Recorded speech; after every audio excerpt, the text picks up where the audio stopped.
Hi, I'm Eric Bergman. As a member of TV Toastmasters, I get to learn all about video production, running a TV show. Plus, I get to be on camera interviewing really fascinating Toastmasters who share their stories about their hobbies, their activities, and how they benefit our community. I also get to bring in members of my home Toastmasters club. We toasted in Lake Oswego. They get to tell their stories and build their communication skills. We're bringing a voice for District 7 Toastmasters here in Oregon and Southwest Washington to a TV audience. And TV Toastmasters is a great way to learn how to spread your message and share your stories with a wider audience.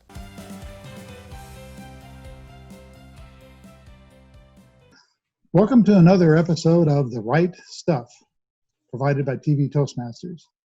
I'm your host, Ken Coomes, and in this episode, I have the pleasure of talking with Gavin Meikle, author of The Presenter's Edge, a no-nonsense how-to guide to more persuasive public speaking. Welcome, Gavin. I'm glad you could make time to be on the show, especially since you're in Scotland. Yeah, well, thank you very much too for inviting me. It's a pleasure, and I'm really looking forward to see where the conversation goes. Well, I'm sure we'll take it in some interesting places. You seem to have an interesting background. I love what you've written. So let me do this first, though, and introduce you to our audience a little bit. So tell us about your background and how you got into presentation. Well, I started off, I qualified as a chemist. I was good at science at school, and kind of assumed I'd go into that industry. Went for a summer job when I was at uni, just about to qualify, and met two guys from SO Chemicals who said, so you're interested in marketing, are you? And I just kind of stared at them and went, marketing? I thought this was a lab job. And we had a conversation, and it turned out through, there was a funny story about a sweatshirt that I'd got designed for some of my fellow students. And by the end of it, they said, you do know about marketing. And they gave me a 6-week placement, which I went down to Southampton, worked with them, doing some research, and got a chance to meet a lot of the marketing team in the different areas. And it just fired my imagination, because it was all about communication. It was all about connecting with people. And I much enjoyed that, to sitting in a lab, working on numbers. So I went for a career in communication, first of all. I went back with SO, then moved into sales in the pharmaceutical industry, because I had another interest, which was in the kind of the health science side of things, and spent 20 years in the corporate world in sales training, sales management, marketing. And I used it as very much as a lab, really, for experimenting. And as I was avidly reading books about communication skills and influence and NLP and persuasion. And I just used my clients as guinea pigs, if you like, because I said to my boss one day, well, what's the secret of being successful? And he said, it's just a numbers game, Gavin. You'll get on with some people, you won't get on with others. Just go out and see as many people as you can, and you'll be successful. But part of me went, yeah, but that doesn't seem a very efficient way of doing things, really, because if I could cut down the number, engage and build rapport and connection with more people, a greater proportion of that norm, I wouldn't have to see so many people, and I could be more successful. So I got interested in the psychology behind communication and building relationships, and the rest, they say, is history. I did that for 20 years and then decided I'd had enough of the corporate world. I'd been involved with another organization called JCI, or JC's Junior Chamber. I'd become a trainer within that organization, and I said, I want to do training. I want to help people become better communicators. So I started up my own business in '97, and I've been doing that ever since, pretty much. Wow, that's quite a varied background. And of course, we've got that chemist's history, and yet some chemists would not be comfortable speaking in front of people. Yeah. A lot of people aren't comfortable speaking in front of people. You overcame that and got into the career of communication. So let's talk about, what was your SO was part of it, and getting into marketing, and then in the sales, as you've already talked about, and you love training and helping other people. How did you decide that you would write a book on presentation for people?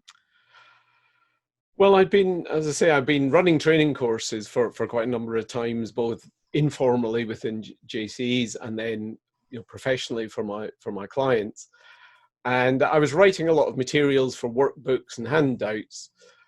And it's one of those things, I think, if you're passionate about training and you're passionate about the subject, you want to reach a wider audience. And I knew that there were people out there who needed the kind of support that I could give them, or the messages I could give them. But necessarily, maybe they didn't connect with me. I didn't know them in other parts of the world, or maybe they didn't have the income to be able to afford to come on a corporate training course and those sort of things. It was still the days before there was a lot of video training and things like that, and a book seemed to be the right thing to do. So I did a first pass just as a Kindle book, which wasn't very good at all. It wasn't very well edited. It was kind of bunged together and thrown up there. And then I came back to it after about a year and thought, no, there's still value in this. I just need to get it right. So I got some professional help with the proofreading and copywriting and typesetting and all that, and relaunched it in an slightly expanded version as a really a how-to manual. It's interesting to me, especially as an author who just pulled my first 3 novels from Amazon to rewrite them because they could be better. And you decided yours could be better. Absolutely. I think I'm on my 3rd edition now.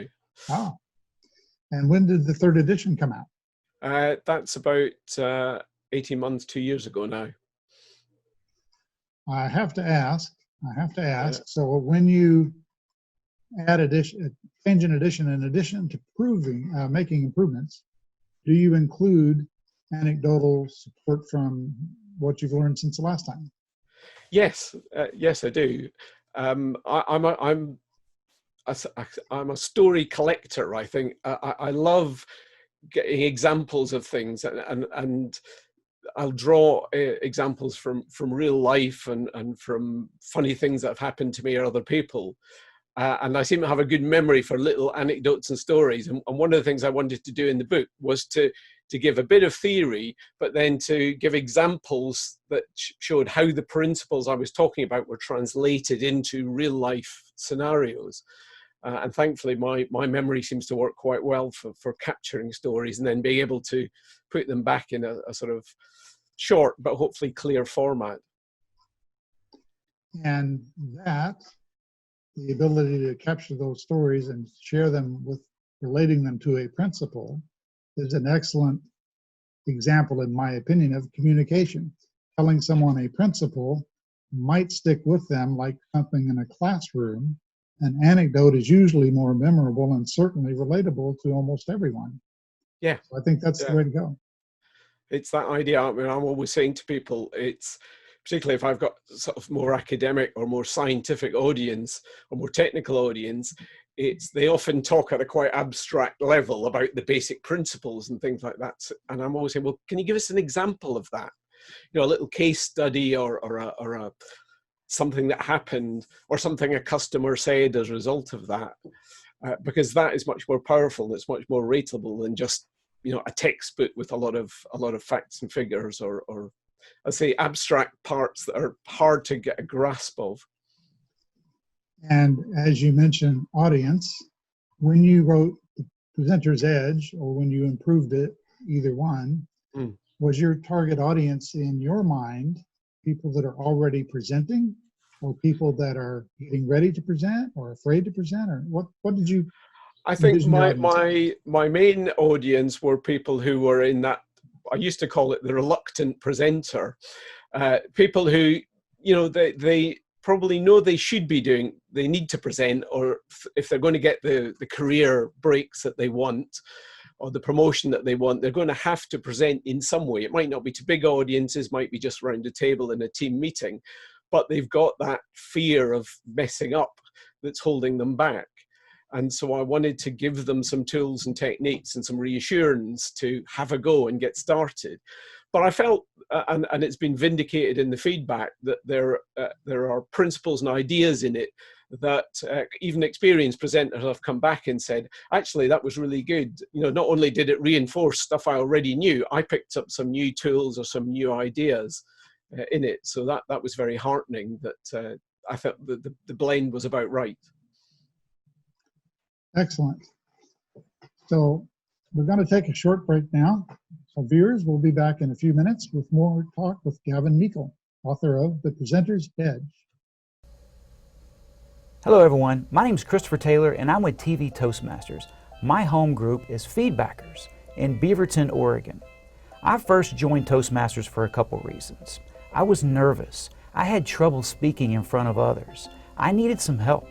And when I joined Toastmasters, not knowing what to expect, I learned several things. One, it gave me the confidence to speak in front of others. I learned how to take constructive criticism. I benefited from that. That benefit was the confidence to get a job. When I took the suggestions in the club, when I started speaking in front of a group and remained speaking through my role, doing table topics, getting topics that you're unaware, learning how to think on your feet, learning how to speak on your feet. I first started working managing the Berkshire Hathaway account. I started as a back office role, not the face of the company. It didn't take long until I was dealing directly with the executives. Today I give executive briefings for Verizon Enterprise in the highest level in the enterprise space. And I'm grateful, and I owe all of that to Toastmasters. Thank you.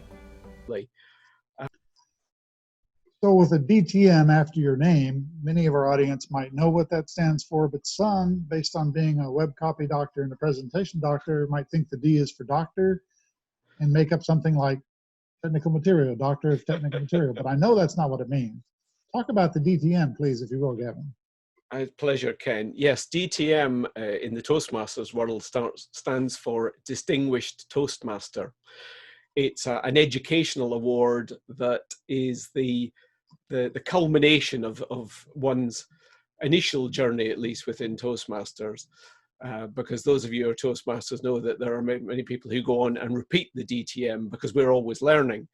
But it is a culmination of a lot of speeches, a lot of roles at club level and area level and high performance leadership project. But it was a real honor when I got it a couple of years ago. I wasn't in a rush to get it, because I'm very much, I'm a local club kind of guy, and so I've supported and coached a number of my local clubs, and that's what gives me the most pleasure. It was lovely to get the DTM award, and I was very pleased for myself and my club. But it's the helping people that really is the biggest buzz and the biggest payoff for me from my Toastmasters career. Thank you, Gavin. That explanation of the DTM being Distinguished Toastmaster and all that you went, or at least some of what you went through to earn that as a culmination, as you said. I would love to go deeper into that as well, but I don't want to leave our audience hanging with this web copy doctor. So that's not presentation. That sounds more like that's not presentation. That sounds more like writing. So let's talk about what you do as a web copy doctor, please. Yeah, that's right. That's something that evolved over the years. I've always enjoyed English. I quite enjoyed English at school. Never really wrote an awful lot other than, things, more technical stuff. But when I was running my own business, I was doing a lot of my own marketing copy, and I was writing course descriptions and things like that. And some of my friends and fellow trainers would see some of the stuff and say, "Oh, who did that for you?" And I said, "Well, I wrote it." And they said, "Oh, could you help me with some of my stuff?" And so I used to do it as a favor, as a friend, and then people started to pay me a little bit for it. And I found I really quite enjoyed it, because particularly working around the area of copy for the web and online, which was really taking off then. I was building my own website. I'm not a techie guy. I can do tech, but I'm not a coder or anything. But for me, it was about getting the right content. And I was speaking with a number of web designers and web builders who said their biggest problem was getting the customer to provide the copy for their website. Either they just didn't do it at all, or because it wasn't the business owner's skill set, it would get pushed down the to-do list. Every time it came to the top, they'd push it down again. And so I started to help with that. I worked with a web designer for a number of years, doing the copy for a lot of his clients, cut my teeth with that. And I seem to have an ability to get inside the head of the customers, the people that website was designed for. So just like presenting, it's about thinking about the audience, and it's about creating content and messages and a sequence of messages in order to influence an audience to either absorb information or to take the next step in the process, be it picking up the phone or filling in a contact form or buying a product if it was an online store. And I see it as an extension of what I do. I do the face-to-face spoken presentation, and an element of that is salesmanship. And I'm a salesman and very proud to have been a salesman for a lot of my life. Web copy and copy generally, I think it's salesmanship in print, as somebody famous once said. So I think that's really important. But again, it needs to be targeted specifically to the type of audience, the type of customers that somebody wants. And I seem to have the knack of being able to do that. Thank you for that exposition on Web Copy Doctor and how you got into it and what you do. And I think it's important. I think we should address something relevant to any audience. Early in 2020, we've got this major pandemic with the novel COVID-19. Then we have some horrific incidents that lead to a lot of people protesting, many of them peacefully. Yeah. And I think there's a role that communication can play to help in any situation like that, but I wanted to get your take on that. Absolutely, Ken. I think one of the most important quotes I ever heard in a book that I was reading about communication is the 7 Habits of Highly Effective People by Dr. Stephen Covey. And in that, one of his 7 habits was seek first to understand and then to be understood. And when I read that at first, I thought, what does he mean by that? And as I read through the chapter and I thought about it, I thought, how often do I and do other people I come across get into conflict situations, not physical conflict necessarily, but, an argument at work or a disagreement. And we go into that room, each of us with a fixed position that we want to achieve, that our position is right and the other person is wrong. And we don't really listen to the other person. And what we never do is ask them, why do they believe that? We just try to justify our point of view and to persuade them by the power of our will or our intellect that they're wrong and we're right. Whereas when we take time to listen to the other person and ask questions and really seek to understand why they hold that opinion, even if it's diametrically opposed to us, we learn something. We learn about them. We learn about what drives them. Maybe we learn where there is a flaw in their argument that we can correct them on. But maybe sometimes we find actually they've got a valid point of view based on their background, based on their upbringing, based on their situation. And being able to understand that allows us to build a bridge, I think, between the two people, between the two of us. And as I tell people, the thing is, when you start to listen to somebody else and you care about what they're saying and why they're saying it, there is this law of psychological reciprocity, as it was called, that they feel almost duty bound to listen to us back. And that's when that sort of two-way bridge begins to happen. And some people say, yes, but that's all very well, but I don't have time for that. To which my argument is, well, how much time do you waste in conflict or trying to persuade somebody or trying to go round them rather than discussing it and getting the facts out in the open? But you have to be prepared that, to change your mind sometimes, because sometimes our opinion isn't the right one. Maybe we're the one that's missed out a key piece of information or a point of view or a fact that we were ignorant. And by having a really good conversation with them, we come away a better person because of it. Excellent points. And I recently had a conversation with someone else about this very topic and the time factor. And we came up with the idea that if you don't spend the time establishing clear communication and understanding each other both ways, you have the time to repair that broken relationship. And I think you just said that in different words as well. Yeah, exactly. Kevin, it's been a pleasure. I think we've come to the end of our show here, or pretty close to it. How can people reach you if they want to know more? Yeah, if they want to contact me, I'll give you my email address and my website. If they're interested in the book, that's available on Amazon, both in paperback and Kindle formats. And I love questions. I have a blog on the website, and I'm always looking for suggestions for articles. If somebody's got a burning question about something to do with communication or public speaking or anything related to that, you're more than welcome to send me an email or put a comment on the website, and I'd be delighted to write something about that. Thank you, Gavin. That'll appear on the bottom of the screen. And it's also an indication that you not only talk the talk, but walk the walk. Your willingness to be answering those questions and reading the questions even as well. So spending your time and effort to help others grow in their communication skills and understand each other. So I thank you for that. And thank you for being on the show tonight. My pleasure. Okay. And viewers, we've been talking with Gavin Meikle, author of The Presenter's Edge, a no-nonsense how-to guide to be a more effective public presenter. We've also talked about his web copy doctoring and presentation doctoring. His book is available on Amazon in Kindle and print format. And he has a blog on his website that you've seen on the screen where you can ask him questions about communication, and he'll be happy to respond and help us all grow in that department. Thank you again for watching another episode of The Right Stuff. TV Toastmasters sponsors this show, and I'm your host, Ken Coomes. And I've enjoyed speaking with Gavin Meikle tonight, and I hope you've enjoyed listening as well. Thank you.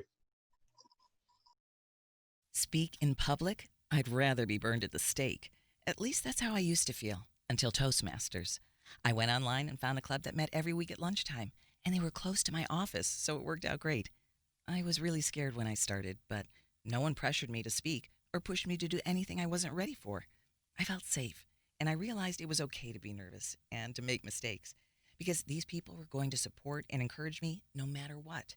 And now, well, let's just say things have changed. I speak in front of large groups, lead all-day seminars, and conduct presentations to top executives. Toastmasters changed my life. There are over 100 Toastmasters clubs meeting all around the Portland, Vancouver area, near your office, home, or even your school. We meet on all days of the week, morning, noon, and night. Our clubs couldn't be more convenient or affordable at under $10 a month.